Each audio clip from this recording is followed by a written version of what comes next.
I'm up here instead of Dave because I'm letting anyone who doesn't know that Dave passed away on April 27th. He, as you all have known, have been on this journey with us, has been ill off and on for 7 years. So he basically died of the diabetes complications, and he had had COVID on top of that, and that was just the final straw. That evening, or that early morning, he had been complaining about some pain, and he wanted to go to the hospital, and we had been having conversations. We've actually had this conversation numerous times because he had been close to death a few other times. And he, every morning we were praying that the Lord would heal him or let him go because he was at that point. And I called 911. They took him to the emergency room. They were giving him fluids and doing testing when his body just crashed. And they asked me if he wanted extraordinary measures to revive him, and I said no. He didn't want that. And so it was very quick. It was shocking, even though I knew he was at that point. I personally haven't been in a room when someone passed away before. So that was, but the staff there was great, and they did a great job. And the Lord provided, Billy Joe is a young nurse over there who, as a child, attended our church. And she was on duty that night. So she was with me. And then she called Tyler, and he called. And then the kids came and got me, and everything transpired. So God worked it out just beautifully. And we all know that he is in the Lord's hands, awaiting asleep. He earned the rest, and he's having that rest.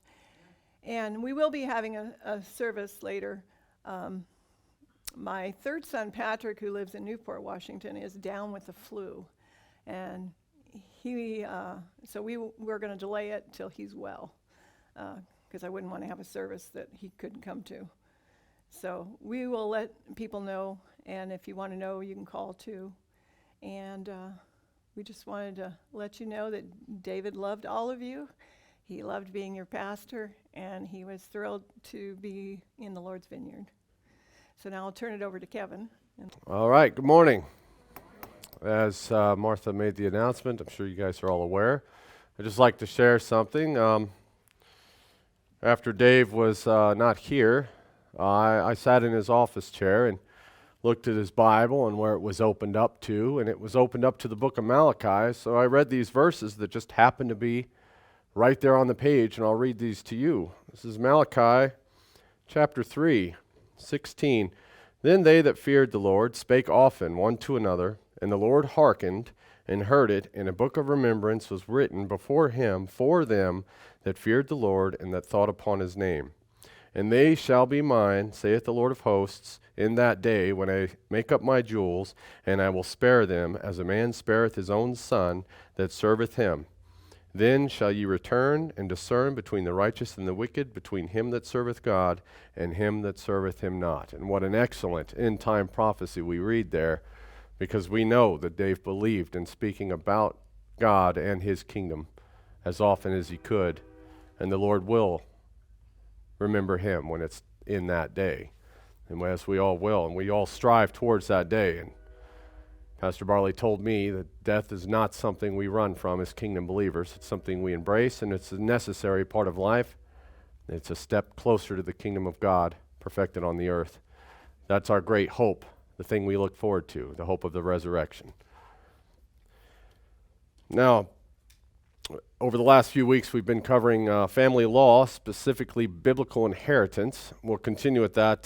This sermon won't be near as in-depth as we're used to. I want to keep it brief so that we have a full house for those of you that are watching on YouTube. So we want to have fellowship, time to fellowship as a family here after church. So I'm going to do that and keep this sermon brief, and we're just going to get into a brief overview of what it is we hope to delve into here in the few coming weeks, Lord willing. So we'll start in Genesis 48. I'm going to read this chapter here. And it came to pass after these things that one told Joseph, Behold, thy father is sick, and he took with him his two sons, Manasseh and Ephraim. And one told Jacob and said, Behold, thy son Joseph comes unto thee. And Israel straightened himself and sat upon the bed. And remember, Jacob's name is Israel. And Jacob said unto Joseph, God Almighty appeared unto me at Luz in the land of Canaan, and blessed me, and said unto me, Behold, I will make thee fruitful, and multiply thee, and I will make of thee a multitude of people, and I will give this land to thy seed after thee for an everlasting possession. That word everlasting there is age long. Now remember, this language here in verse 4 is again the language of the Abrahamic covenant, which was passed on to Jacob. And now thy two sons, Ephraim and Manasseh, which were born unto thee in the land of Egypt, before I came unto thee into Egypt, are mine, as Reuben and Simeon, they shall be mine. And thy issue, which thou begettest after them, shall be thine, and they shall be called after the name of their brethren in their inheritance. And here's that word inheritance, which is what we've been studying. And as for me, when I came from Padan, Rachel died by me in the land of Canaan in the way, and when there was but a little way to come unto Ephrath, and I buried her there in the same way of Ephrath, and the same is Bethlehem. And Israel beheld Joseph's sons, and said, Who are these? And Joseph said unto his father, These are my sons, whom God has given me in this place. And he said, Bring them, I pray thee, unto me, and I will bless them. Now the eyes of Israel were dim for age, so that he could not see. And he brought them near unto him, and he kissed them, and embraced them.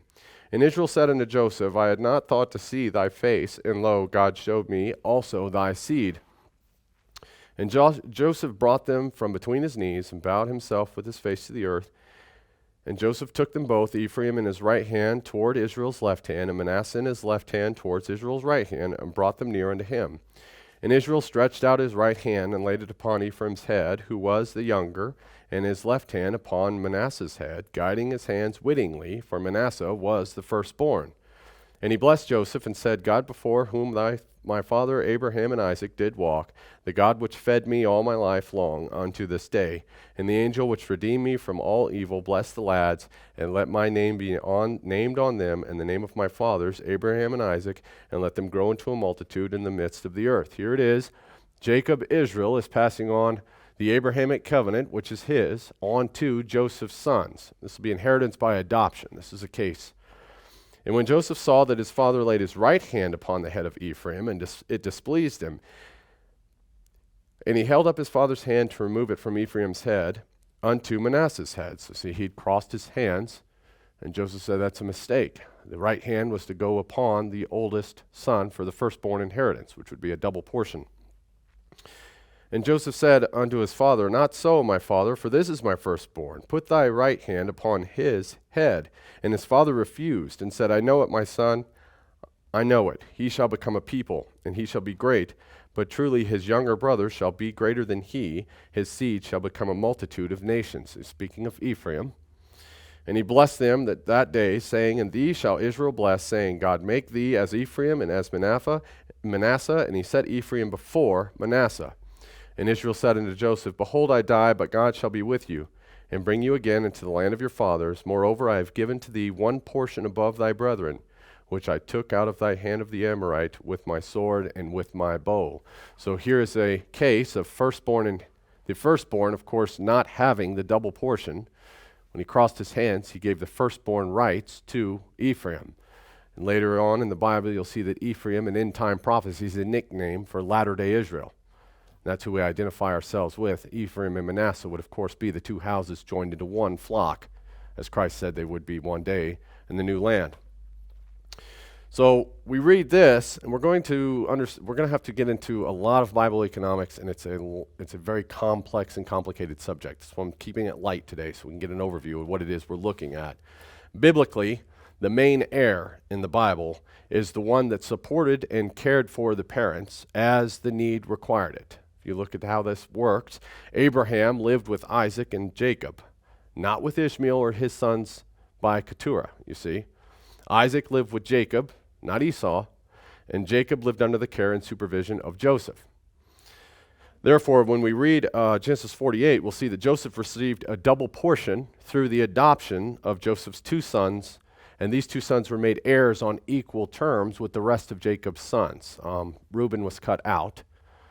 But here, Ephraim and Manasseh are on equal terms with the rest of the sons of Israel. So the child which supports and cares for the aged parents is the main or true heir. Inheritance then, in the Bible, inheritance is not a question of pity or feelings. It's a question of godly order. Remember last week, the biblical word for will or testament in the light of inheritance is blessing. So an inheritance is precisely that, a blessing.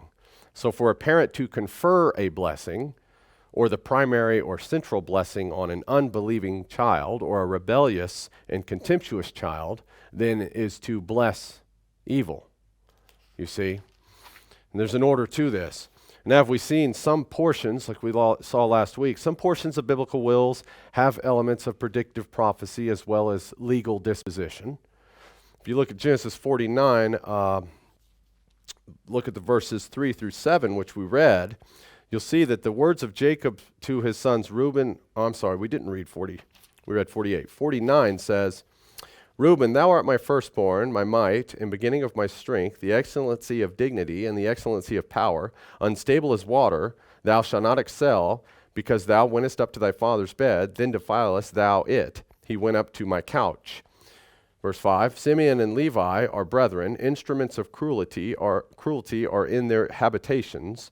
O my soul, come not thou into their secret, unto their assembly, mine honor be not thou united. For in their anger they slew a man, and in their self-righteous and in their self-will they digged down a wall. Cursed be their anger, for it was fierce, and their wrath, for it was cruel. I will divide them in Jacob, and scatter them in Israel.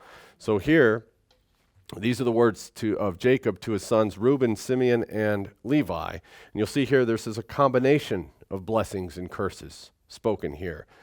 Now, to cut off, biblically, to cut off a son or daughter from the inheritance is the ultimate curse. See? So the oldest son had the duty of providing for the entire family in case of need or of the governing of the clan or tribe. And as such, the oldest son received a double portion. Now, if a man had two sons, the estate was divided into 3 portions, and the younger son was left 1/3. So that's how it works in the Bible. Now look at 2 Corinthians 12:14. I'll read that very quickly. New Testament theology states, 2 Corinthians chapter 12, verse 14, Behold, the 3rd time I am ready to come to you, and I will not be burdensome to you, for I will seek not yours, but you. For the children ought not to lay up for the parents, but the parents for the children. So see here, parents have the duty to provide an inheritance for their children as far as their means can provide. Look at Deuteronomy 21. We'll be flipping back and forth very quickly. Deuteronomy 21, if you look at verse 15, If a man have 2 wives, one beloved and another hated, and they have borne him children, both the beloved and the hated, and if the firstborn son be hers that was hated, then it shall be, when he maketh his sons to inherit that which he hath, that he may not make the son of the beloved firstborn before the son of the hated, which is indeed the firstborn.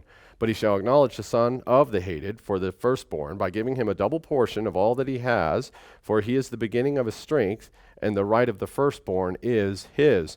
So what this means here is that a father cannot alienate a godly firstborn son because of personal feelings. See, that's out of order. God has established this. And the feelings here, it seems that he may have had a dislike for the wife that provided him that firstborn, or he may have had a preference for a second wife. Look at Deuteronomy 21, look at verse 18 now. If a man have a stubborn and rebellious son, which will not obey the voice of his father or the voice of his mother, and that when they have chastened him will not hearken unto them, then shall his father and his mother lay hold on him, and bring him out to the elders of his city, and unto the gate of his place, and they shall say unto the elders of the city, This is our son, he is stubborn and rebellious, he will not obey our voice, he is a glutton and a drunkard. And all the men of the city shall stone him with stones, that he die. So shall thou put evil away from among you, and Israel shall hear and fear. Now this, we have a very familiar verse, that the parents, look at the power the parents have. When it comes to incorrigible children, they can bring them to the elders of the city and they can be put to death. But a father cannot favor an ungodly son or an incorrigible delinquent, as we read here, that would deserve death. Now, in Bible law, if you look at these people here, biblically speaking, an incorrigible son is sent away and put to death. Also, an unbelieving son or daughter is not considered family any longer. So when it comes to biblical inheritance, someone that has the death penalty for being incorrigible or juvenile delinquent is out of the will.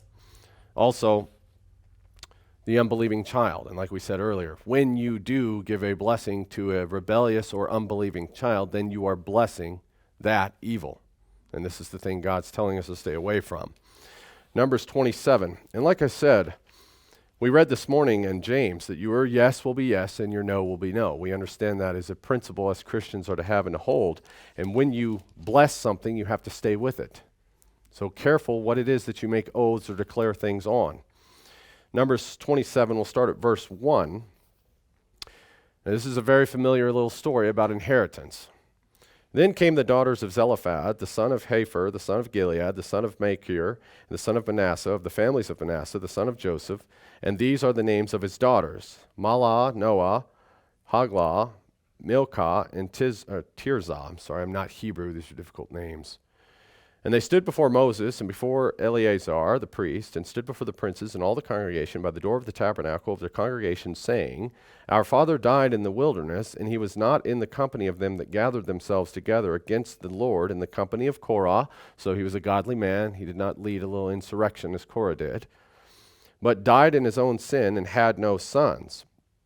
Why should the name of our father be done away from among his family, because he has no son? Give unto us therefore a possession among the brethren of our father.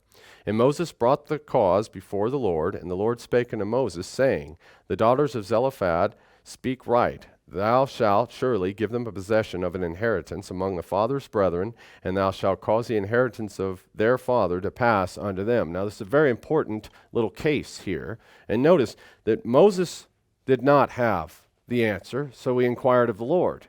And there are things that we'll encounter on this earth that don't necessarily have a black and white answer in the scriptures. It's just fine for us to inquire of the Lord and hear from him. And this is exactly what Moses, then the governor of Israel, did. Now, this is important because we see here that this will be referenced several times in the Bible. It's notably referenced again as a second witness in Joshua 17, verses 3 through 6. But if there is no son, the inheritance went to the daughter or daughters. You see, in future sermons, we're going to get into more detail with sons and daughters and what a true son and what a true daughter is when it comes to inheritance and blessings and bequests. But for now, we just need to keep in mind that if there are no sons, the daughters will inherit. And then, of course, if there are no sons or daughters, biblically, the chain of command goes down to the next of kin. You see, so there is a godly order to this. Now, we'll go to Genesis 21, very familiar verses to us. Just covering the basics of inheritance and different cases the Bible presents. We'll get into these in detail later. Genesis 21, look at verse 9. And Sarah saw the son of Hagar, the Egyptian, which had born unto Abram, mocking. Wherefore she said unto Abram, Cast out this bondwoman and her son, for the son of this bondwoman shall not be the heir with my son, even with Isaac. Okay, in Genesis 25, verse 1, look here again. Then Abraham took a wife, and her name was Keturah, and she bare him Zimran, Jokshan, and Medan, and Midian, and Ishbak, and Shuah. And Jokshan begat Sheba and Dedan, and the sons of Dedan were Ashurim, and Letshim, and Lumim, and the sons of Midian, Ephah, Epher, and Hanok, Abidah, Eldah, and these were the children of Keturah. See, these are the sons Abraham had with Keturah. And Abraham gave all that he had unto Isaac. And notice, he had other children, but everything went to Isaac, just as Sarah said would happen. But unto the sons of the concubines, which Abraham had, Abram gave gifts and sent them away from Isaac his son, while he yet lived, eastward into the east country. And these are the days of the years of Abraham's life, which he lived, 160 years. So here, the son of a concubine could inherit unless they're sent away or given a settlement. You see, this is what happened here. And remember, Ishmael was indeed sent out, but Ishmael got blessed. Myself and others do agree that the sons of Ishmael are the 12 princes of the the Arabian nations, and the milk of the earth is the oil they control. And you notice with the Arabs that they still control the land they've always had. So it's very likely the sons of Ishmael are those people, and no one has ever invaded or taken that land from them. So if you connect the dots with history, it makes sense. But that would also be a blessing given to a son of another wife. You see, this is going to get complicated because when you start talking about concubines, or I think Solomon, Solomon had the bed warmer of King David? A bed warmer. Anyway, the Bible there's some concubines and other wives, and then the maids that had sons. So we'll definitely revisit Abraham, Isaac. We'll definitely revisit Sarah and Hagar because that does imply some fairly complicated inheritance and will laws there, but we'll cover those guys at a later date. So letting you know I'm covering all the bases now. We go back to Numbers. We'll look at chapter 36 for another instance. Numbers 36, verse 3. And if they be married to any of the sons of other tribes of the children of Israel, then shall their inheritance be taken from the inheritance of our fathers, and shall be put in the inheritance of the tribe whereunto they are received, so it shall be taken from the lot of our inheritance. And when the Jubilee of the children of Israel shall be, then shall the inheritance be put unto the inheritance of the tribe whereunto they are received, so shall their inheritance be taken away from the inheritance of the tribe of our fathers. And Moses commanded the children of Israel according to the word of the Lord, saying, the tribe of the sons of Joseph has said well. This is the thing which the Lord does command concerning the daughters of Zelophehad, saying, let them marry to whom they think best, only to the family of the tribe of their fathers shall they marry. So shall the inheritance of the children of Israel remove from tribe to tribe, for every one of the children of Israel shall keep himself to the inheritance of the tribe of his fathers. And every daughter that possesseth an inheritance in any tribe of the children of Israel shall be wife unto one of the family of the tribe of her father, that the children of Israel may enjoy every man the inheritance of his fathers. Neither shall the inheritance remove from one tribe to another tribe, but every one of the tribes of the children of Israel shall keep himself to his own inheritance. Fairly complicated legalistic language, I know. But this is preserving the tribe. The inheritance of one tribe then could not be transferred to another tribe.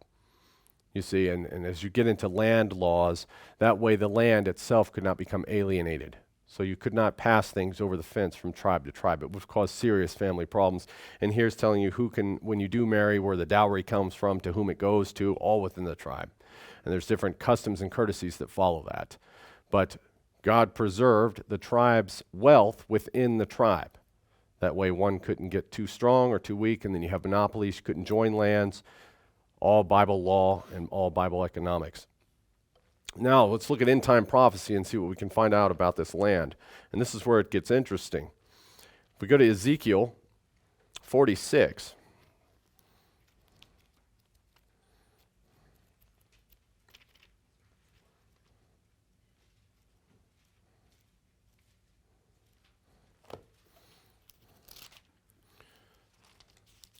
Ezekiel 46, we'll look at verse 16.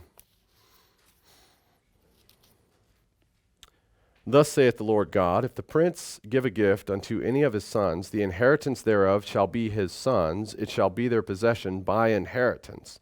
But if he give a gift of inheritance to one of his servants, then it shall be his to the year of liberty, be the year of Jubilee. After it shall return to the prince, for his inheritance shall be his sons for them. Moreover, the prince shall not take the people's inheritance by oppression to thrust them out of the possession, but he shall give his son's inheritance out of his own possession, that my people be not scattered, every man from his possession. Now, just as that says, it seems to be another inheritance law. But look here.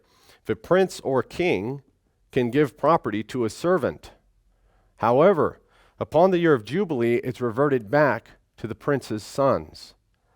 Now, if the property is given to the servant, then it comes as a detriment to the family, you see, because family law, to begin with, dictates inheritance by succession.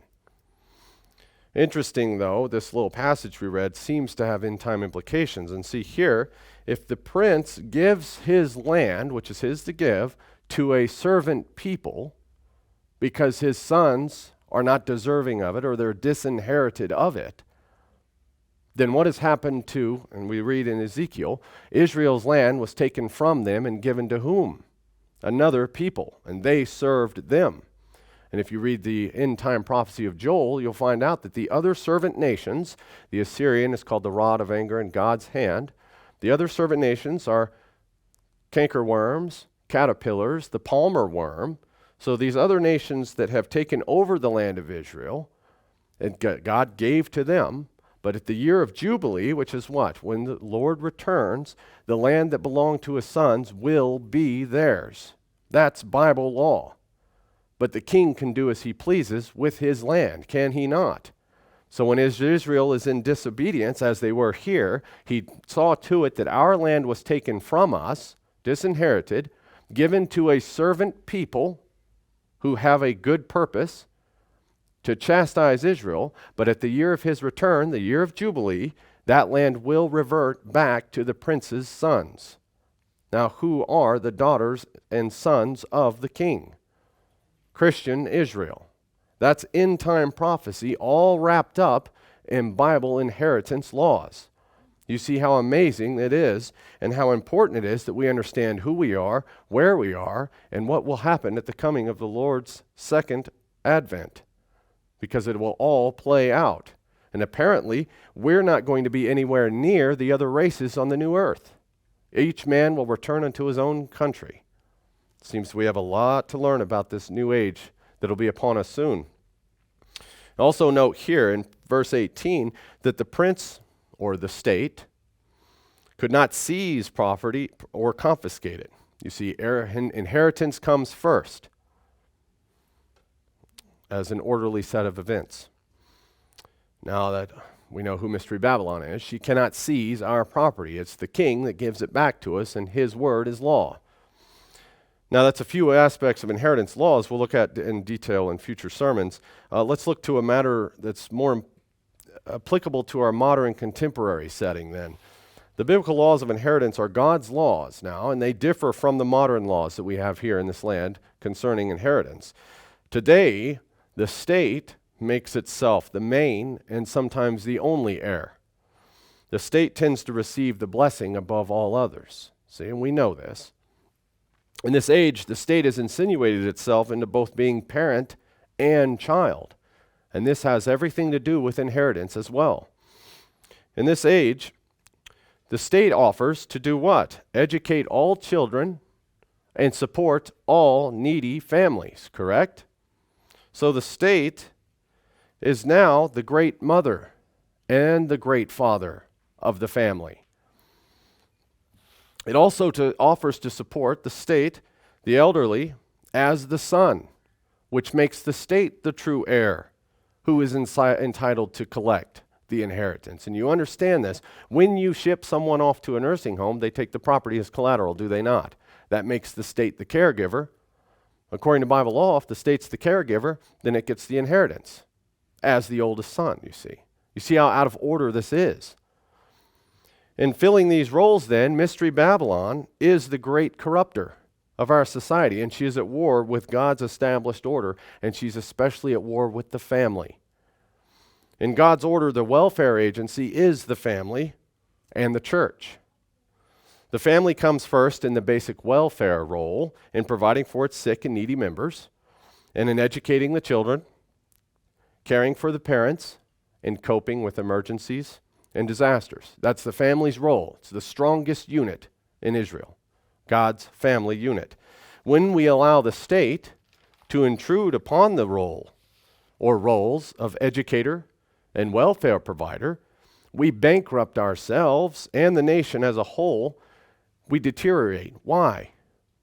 Because that's always the consequence for departing from God's laws. And a lot of people, it's a very difficult concept to get across to most modern Christians, that God will punish the whole nation. And we talked about the firstborn last time, that God claimed Israel as his own, as a nation. and he will see to it that the nation is chastised, which he does. When we depart from God's law, God's standards, our nation deteriorates because God's standards are in place to ensure that the family units are strong and remain strong because of the duties God's placed upon that family. You see how important it is that family ties remain just that. Also, in God's economic system, the family unit is fundamental, and like I said, in his society, the family unit was enforcer for the law and everything. It's the strongest unit God put it forth. No society then can prosper when the family is weakened and undermined, either by removing the family's responsibilities for education and welfare, or by limiting the family's control of its own property and inheritance by supplanting God's authority. You see? That's why the laws of inheritance are so important to us. Not only do they apply to ancient Israel, not only do they apply to end-time Israel, and it has implications in kingdom age prophecy as well, as we read, but it also lets us know what exactly Mystery Babylon is up to in this age and how she undermines even the laws of inheritance. Because if you understand, now, if you ship grandma or mom off to a nursing home and you just throw money at the nursing home, that is not caring for the parent. And I know there's a difference between hospice care, medical emergencies, and just not wanting to have the trouble. I understand that. But when the nursing home takes the role of primary caregiver, like we've said, the law of inheritance kick in, the state inherits all, as it should. Now, there's a lot of problems with our people's health and our well-being and the welfare system in the nursing homes. I say that one of the biggest problems we face in this nation, and the reason why we don't know how to take care of our elderly or how to respect them or how to give them end-of-life care, God's seen to it that the end of our lives are so much more detrimental than the rest of our lives to each other because we've refrained from doing exactly as God told us to do with our own elderly people. Our parents took care of us as children. The least we can do, in God's eyes, is take care of them unto death. And when we don't do that, the nation suffers. And I believe the people that refrain from doing that suffer as well. It's a reap what you sow concept, which is not a foreign one to us kingdom believers at all. So inheritance is something very important that we all must consider and grasp, then, if we're to fully realize Christ's provisions for us and what it means to be God's covenant people, and how he expects us to act and treat others in this end of the age until his second coming. That's all I have for today, folks. We'll close in prayer.